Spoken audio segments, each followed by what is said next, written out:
తెలుస్తుంది మీకు? ఎట్లా తెలుస్తుంది మీకు? మీరు ఉల్టా నాకు చెప్తున్నది ఏంటండి? మీ పేరేందండి? మరి ఏమి డ్యూటీ చేస్తున్నారా టైం పాస్ చేస్తున్నారా? మరి అడగాలండి. మీరు ప్రిసైడింగ్ ఆఫీసర్, వాళ్ళు ప్రాబ్లం చెప్తున్నారు ఓటే చేస్తారా? ఇప్పుడు మన ఓటరా కాదా ఎట్లా తెలియాలి మీకు? మరి ఎట్లా తెలియాలండి మీకు? ఓటేయడానికి ఓవర్ వచ్చిండ్రు, ఎట్లా తెలుస్తుంది మీకు? ఎట్లా తెలుస్తుంది మీకు? మీరు ఉల్టా నాకు చెప్తున్నది ఏంటండి? మీ పేరేందండి?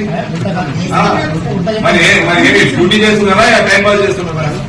మరి అడగాలండి. మీరు ప్రిసైడింగ్ ఆఫీసర్, వాళ్ళు ప్రాబ్లం చెప్తున్నారు ఓటే చేస్తారా? ఇప్పుడు మన ఓటరా కాదా ఎట్లా తెలియాలి మీకు? మరి ఎట్లా తెలియాలండి మీకు?